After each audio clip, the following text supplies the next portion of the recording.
Evening, everyone. I hope you guys are having a lovely Monday. I am Kirsten, the operations manager here for Motherboard Society.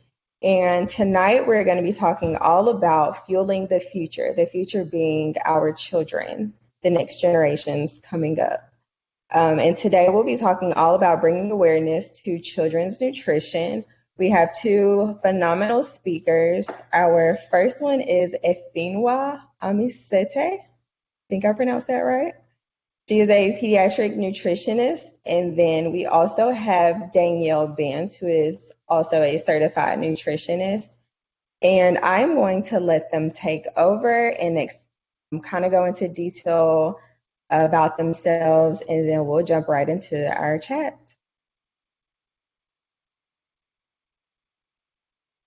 Okay, do you want to go first, Iffy? Sure.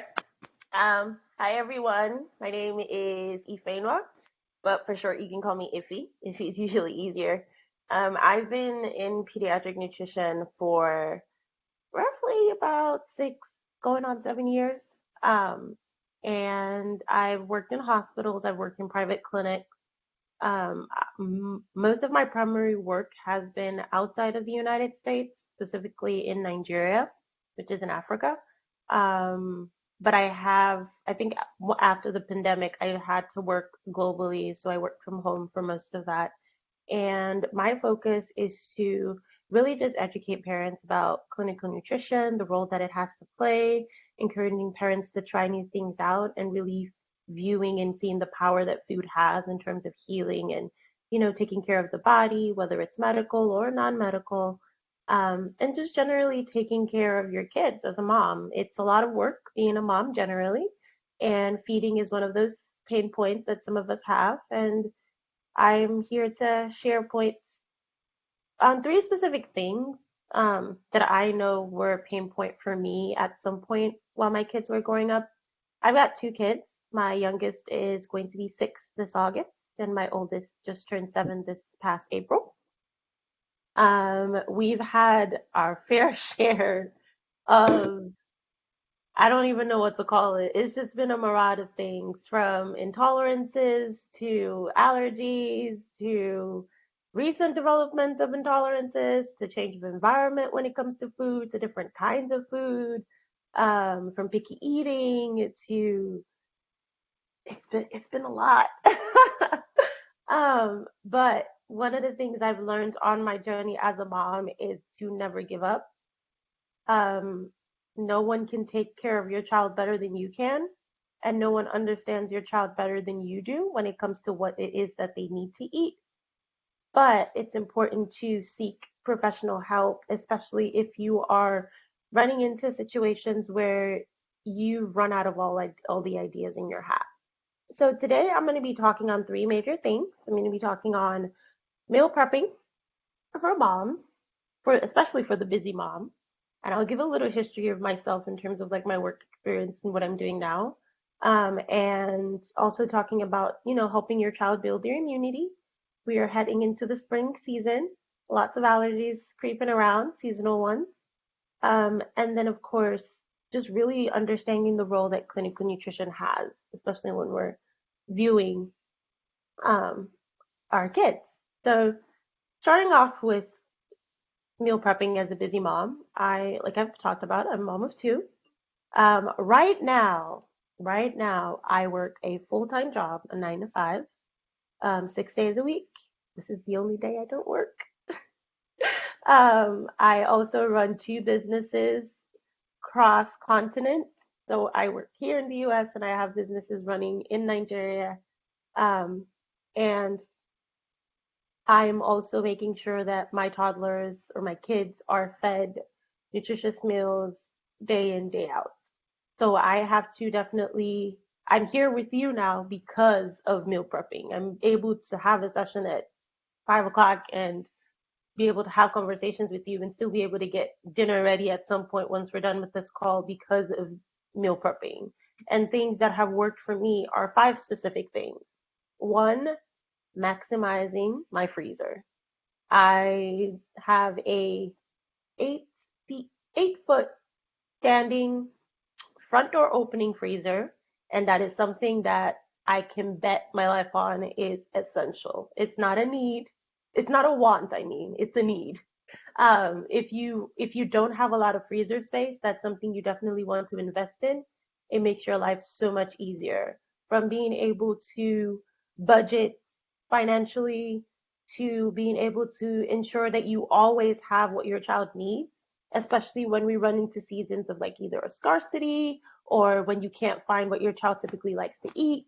Um, Helps with labeling so you know what's in your freezer. That's something that is very big, especially for a busy mom. You don't want to come back from a long day of work trying to figure out what is what in your freezer. You want to be able to just open it up, pull something out, you know what it is, and you can take care of it. Putting dates also helps, especially if you have a big freezer. It makes it difficult to use up stuff if you don't know how long it's been in there. That's how we end up with stuff that stays in there for 8 months. Also making sure that you are using small containers. So this is something that I realized with working with a lot of moms, that we tend to just stuff things in larger containers because it just works. But when you think about thawing food out and warming food up and really maximizing the nutrients, especially if the meals have vegetables in them, you lose a lot of those nutrients if you keep reheating and rethawing out food. So it's important to put food in smaller containers.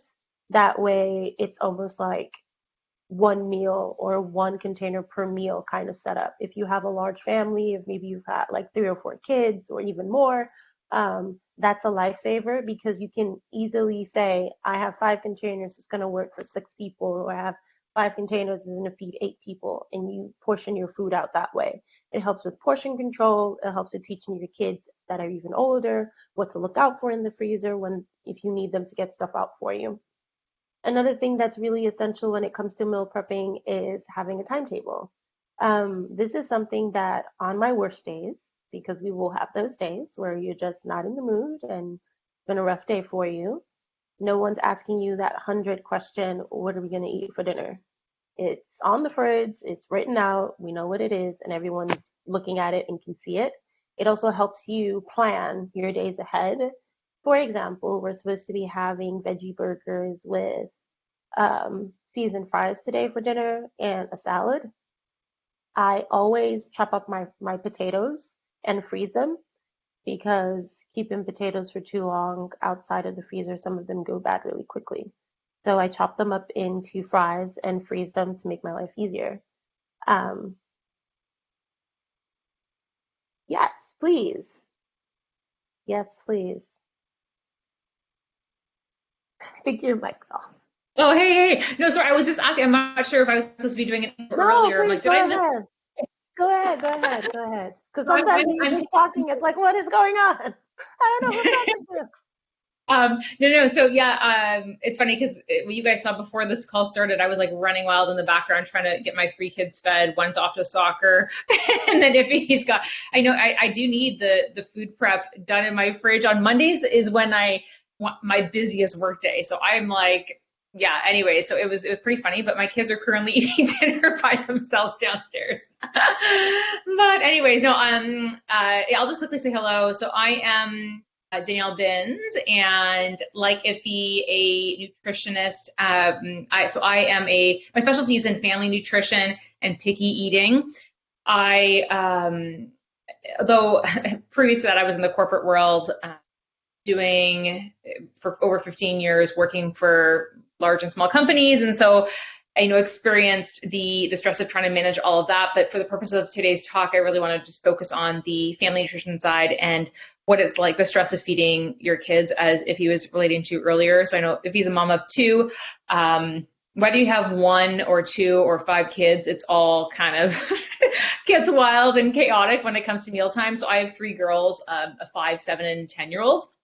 And my first daughter was an extremely picky eater. I mean, like, if you think about the spectrum of picky eating, she was like the far end of selective eating.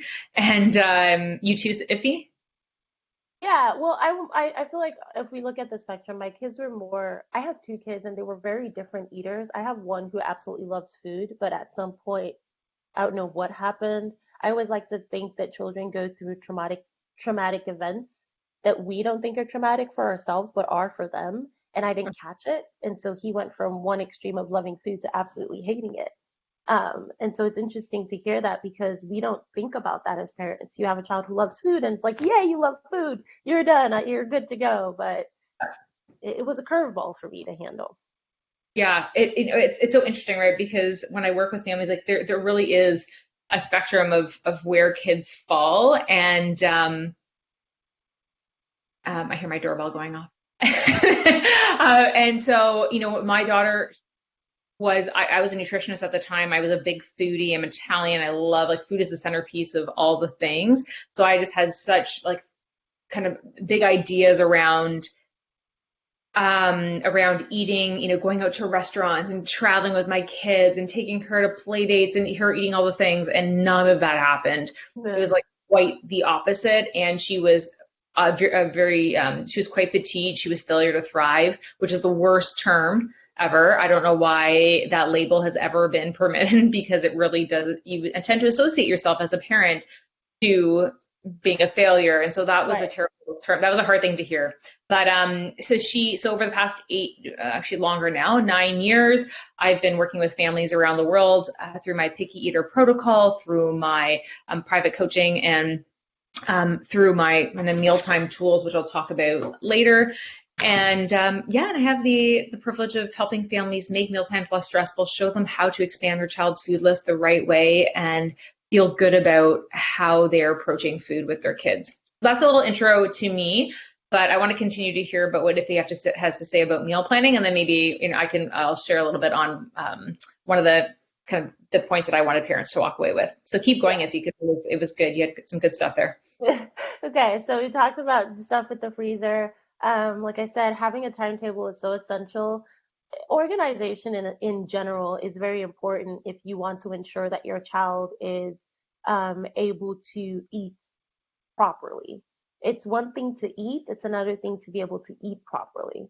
And just like Danielle was saying, there's protocols or systems. You want to make it fun, but you also want to do it where you're ensuring that your child is not struggling with confusion because they have so many stimuli going on throughout the day. And it gets challenging if one of the things that they're always anxious about is around food. And so having a timetable of when we're eating, what we're eating, what's going into the meal. I started doing that when I realized my son started to reject a lot of the meals that he did enjoy, just because I would blurt out something whenever he would ask, what are we eating? And he was like, I'm not eating that. I don't want that. I don't want that. So what I started doing was to condition him and prep him for that, where I would say, oh, this is what's going to happen on Tuesday, and sort of make him look forward to that. And so that timetable really does help.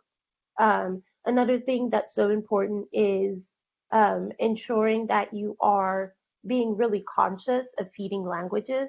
I remember taking a psychology course a long time ago where they associated love languages and feeding languages to be similar things and interacting with the brain. And not understanding how your child wants to eat or how they communicate how they enjoy food can make it really difficult to plan. If you don't know that you have a toddler who prefers to pick at their food, meaning they prefer little bits and different things versus like a whole mash, you could be serving mashed potatoes with gravy, and what they want is gravy on the side with little tater tots, right?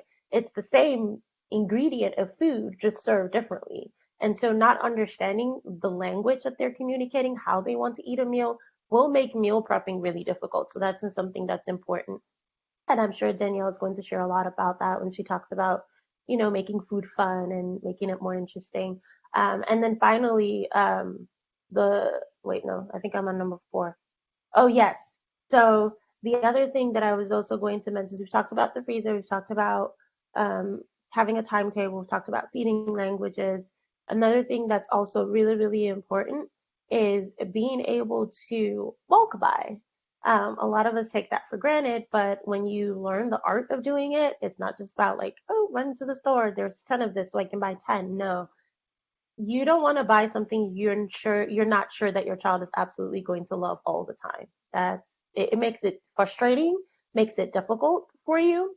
You want to make sure that you start off by trying out things before you end up going to buy the bulk of it. So always have bases.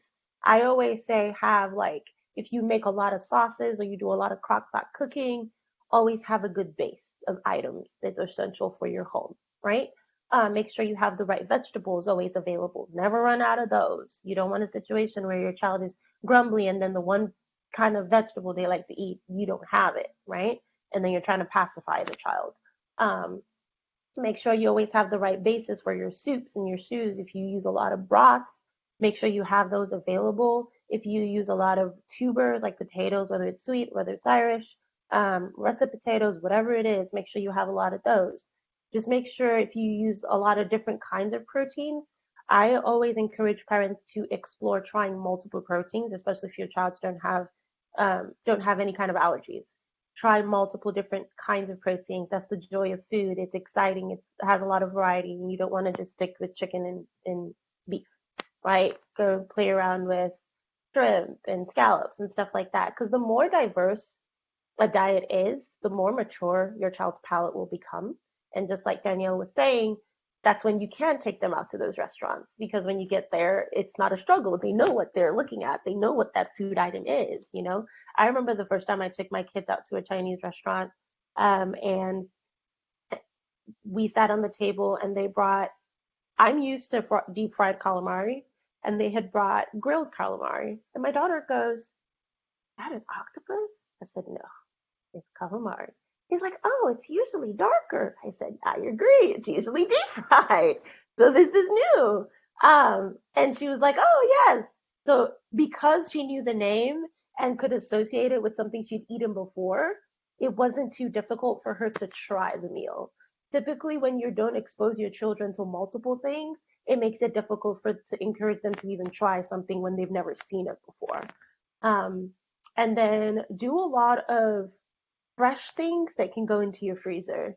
I'm biased. I'm not a fan of things that come out of a can. I always like things that are fresh. They just taste better, generally speaking. And so I always have some kind of fresh item that typically would be in a can. At the most, something frozen, and I would keep it in my freezer. And then last but not least is invest in gadgets. Just like when before this call started and I was looking at, as Danielle was running around trying to get dinner ready, I was there, I could see her, I think it was your air fryer right there or like the Ninja Foodie. And I was just like, yep, that's a lifesaver. You gotta have one of those. It's important. And Yeah, I for love the me, air fryer. It's so good. My husband is usually oven, and then he tried the air fryer for Brussels sprouts last night. He's like, and he just kept going around. So he's like, try these Brussels sprouts. They're next level. Yeah, it's so great for a family of five. It's a bit more difficult because you need to do a couple rounds to get like adequate amounts. But the air mhm, fryer just makes things so much easier, right? have like a crock pot, have a good blender, have like mini blenders, especially if you have older kids, because they can start to support you in the meal prep process, right?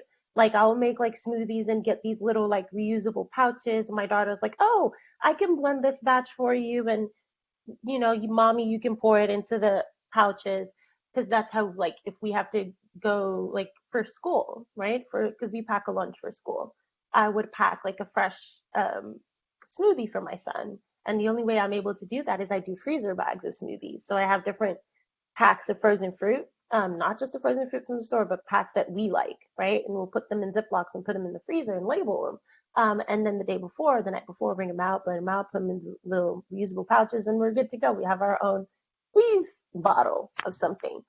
So just even stuff like that, or you can even buy some from the store, whatever is comfortable for you. But it's a good way having gadgets that are efficient. It's not just having a blender. You got to have a little bit more than that, but having like a food processor, stuff that makes your life super easy and makes cooking really fast and really easy. I used to be a fan of the chopping board and the knife until I found the little multi-purpose thing that chops things in like 2 seconds. I was like, I love that. Need more of those. I have the Instapot that's like a crock pot, an Instapot, a pressure pot all at the same time. I'm like, oh man, I can make a full dish with the push of a button and I can run around and chase somebody else. Or we can do homework while dinner is getting ready, stuff like that. So gadgets are really cool. You just want to just do what's in your budget, work your way up. It doesn't have to be the high end ones. You can just work your way up to find something that's comfortable for you. But they do make your life easier when you're a busy mom and you have to meal prep a lot of stuff. Um, And yeah, that would be it. Over to you, Danielle.